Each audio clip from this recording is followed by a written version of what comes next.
Hey YouTube land, it's Tykander is doing another action figure review. Now I know I haven't done one in quite a while. Just been under the weather and been working like a Trojan at the moment, so I haven't had much free time. And all my free time has been kind of sidelined as well when I do have the small bit of downtime, so I just haven't had a chance to get around to doing any video reviews. I know I put up one, I think, or one or two last week, so I did manage to get those. I haven't been too consistent on them, but this is a new review for a Spiro figure. Now, before I proceed, these reviews are intended for collectors over the age of 13 plus, just to abide by the COPA and FTC rules. So, this review is for Animal Warriors of the Kingdom. Ovar, I think you pronounce his name, the Raider, and he's done by Spiro Studios, and it's a Roma Collectibles exclusive version as far as I'm aware. So I remember seeing these guys a few times, being pictures of them posted, and I'd seen them up on eBay a few times, but I never really pulled the trigger on them, even though I really liked them. Now, if you're looking at this guy and you're thinking he looks somewhat familiar, that is because he's very similar in design, and unfortunately I don't have the original figure that he's based off, but he's basically designed to look similar to the Battle Beasts lion guy, or the lion figure that had like the eye patch, similar coloured skin with blue armour. But it's obviously this is a completely different figure. It's not the same character or anything like that. It's just a homage to him because he has kind of similar looking mane with the orange, yellow, or the orange on it, and he has kind of a scar going on his face where the eye patch would be. But overall, it's a different figure and different character. So, before I proceed about the figure, he comes in a window box packaging, which is quite nice. You see the Animal Warriors of the Kingdom logo up top, which is nicely done. It is collector packaging, so you can open up the side and slide a whole bit out. There's other figures in the wave. There's a couple of other kind of nods to other characters. So you have characters like Toxus, who is a nod to Stinkor from the Masters of the Universe line. Atreyu is a nod to Lion-O from Thundercats. I think Krulor looks very similar to Panther from Masters of the Universe as well. Could be another one. And then the rest of them seem to be all kind of unique, their own kind of characters. So out of the line so far, you have guys that look like apes and guys that look like humanoid cats, or tigers and lions and cats and stuff. I hope they go really deep into the lore, or into a lore for this. I'm not sure if there's a comic, so they have a bit at the bottom here. So Spiro Studios is Jason. I hope I'm pronouncing his name properly. It's Benvino,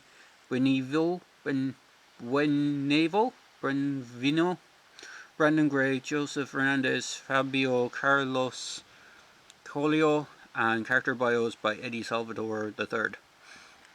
So, brief bio is: mythos is Animal Warriors of the Kingdom takes place in a mysterious realm where the animals have evolved in the absence of humanity. Land is filled with animals of all shapes and sizes, some that fight for good and others that fight for darkness. Character overview: Orvar, the Raider, the great pirate of the skies, is known for raiding the lands and battling beasts of all kinds, in earning him a name both feared and respected throughout the animal kingdom. Through the lure of gold, silver, and coin, his main drive is he is no mercenary. He is his own beast, with no allegiance save but his fellow raiders. So that is a brief bio for him. I'll just flip around the back of the box. I like the card art as well. Just kind of charging forward with his sword in air and axe. So the figure itself is quite cool, but he does come with a good lot of accessories. Now, I don't see any kind of storage options for the accessories, which is a little bit of a shame. But he does come with the axe, like the one that's in the picture. The sword, which is also like the one in the picture. If I just bring it in, has some nice detail. Now mine came a little bit warped out of the box, but it's not too bad. Also, I should note that the accessories come packed in a little baggie that is behind the actual figure and not on the tray itself, which is quite nice. It comes with two sides, one in this kind of bronzy copper colour and one in the metallic-y blue colour with a kind of wash over them. Quite nice. And lastly, he comes with an alternate head. Now, the interesting thing about the alternate head is it doesn't have the same beard kind of colouring on it. It does have a beard, but it's done in kind of the same tone as the skin plastic.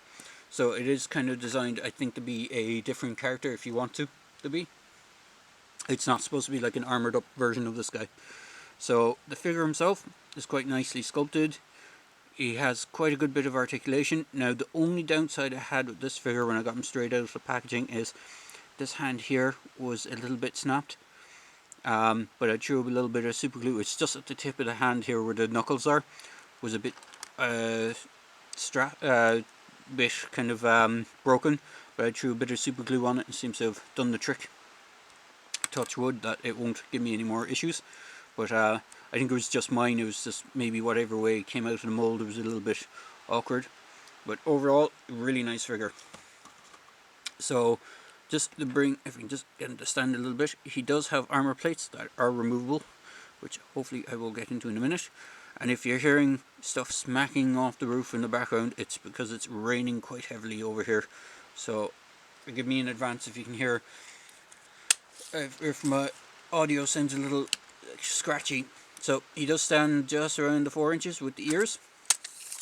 He's quite nicely sculpted, as I said previously.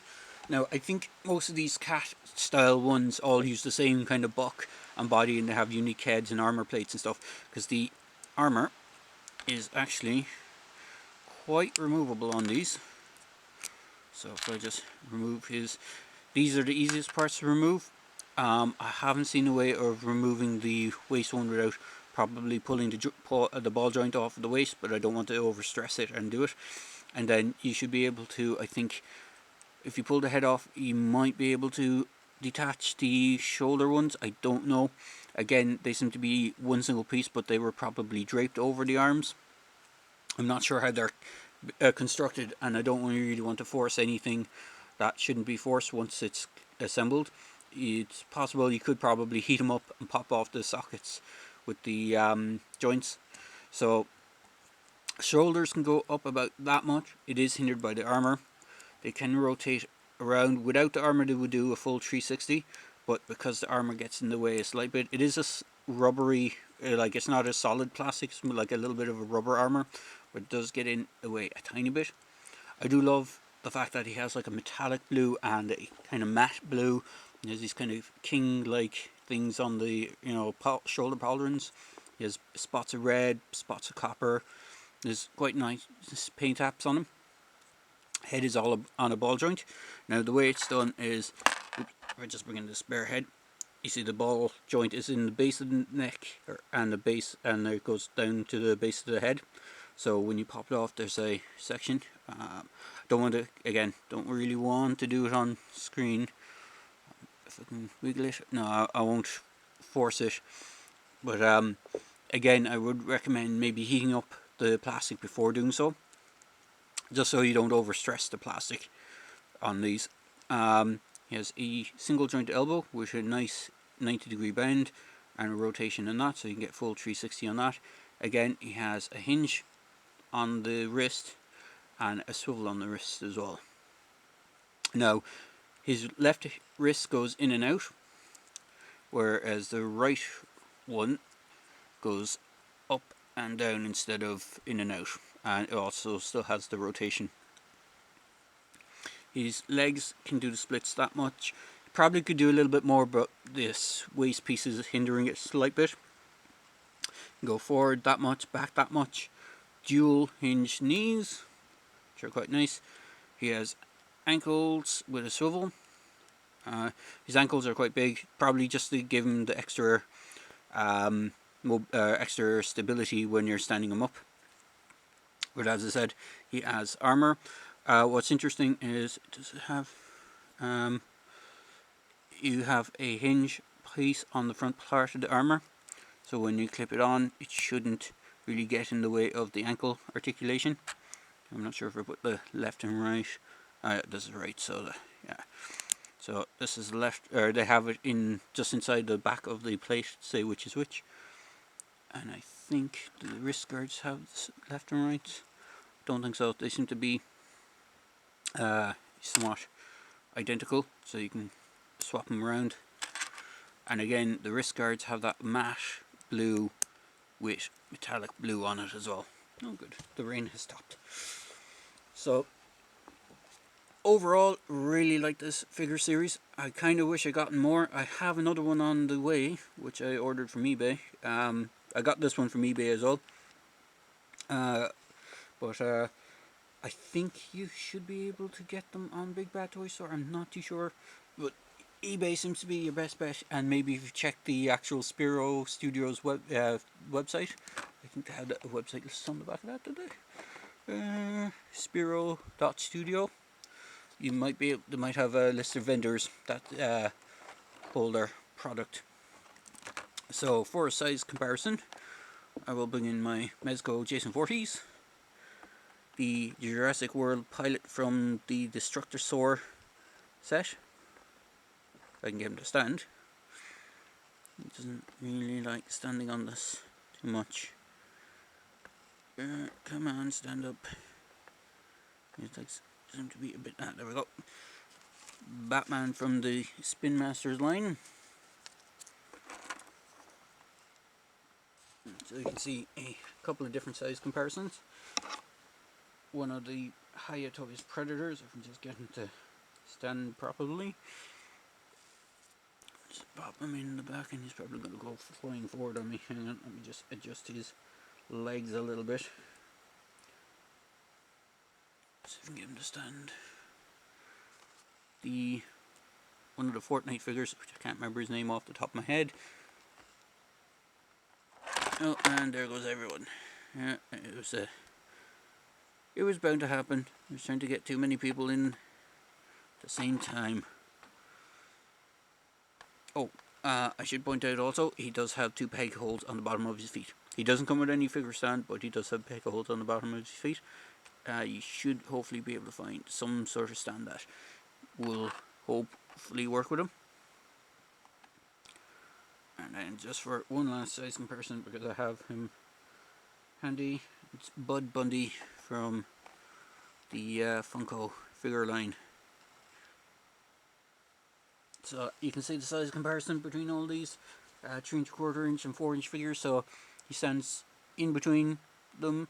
He's a bit smaller than the Predator, which he probably should be, because Predators are supposed to be about 6.5 to 7 feet tall. Batman, he stands around the same height as Batman in the kind of human figure. So overall, really good line. As I said, they are up on eBay every so often. I'm not sure if you can get them direct from the website, from the Spiro website, but it is worth checking out. I'll throw a link to the Spiro website in the description below as well. But overall, a really good figure, and I do recommend them. So, cheers, guys! I hope you enjoyed this little look into the Animal Warriors of the Kingdom figures. I do recommend picking them up, and if you can, please feel free to like, comment, and subscribe to my channel. Cheers, guys!